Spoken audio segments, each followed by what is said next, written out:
has the church so married to the spirit of the age with modernity that it has lost its prophetic witness? Because instead of going to the doctrinal side of things, and there are those sides, because I've interacted with such a spectrum of individuals, but I'm seeing a lot of the quote unquote mega churches have lost in many ways their prophetic witness because they've become much more pragmatic and therapeutic in their approach to get people in the door rather than being countercultural. But how do we then regain that and help people to see that so that they can be faithful witnesses where they're at?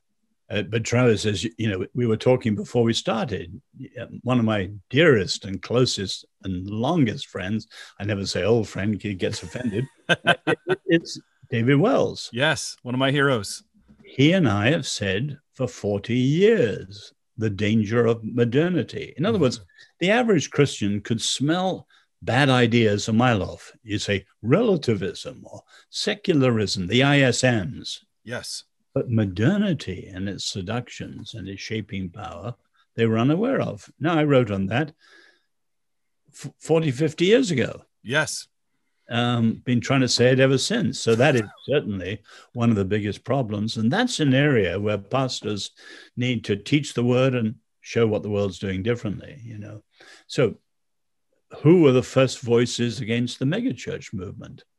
You know, when I gave Dining with the Devil, which was a single talk I gave at a church growth conference, I got in tremendous trouble. And one of the leaders of that group wouldn't talk to me for 4 years. He was furious.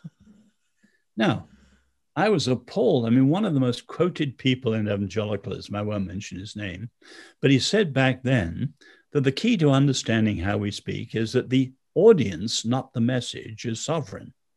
I'm quoting his book. That is absolutely appalling. The word, the Lord, is sovereign, not the audience. And the seeker-sensitive overreaction, yes, you've got to be aware.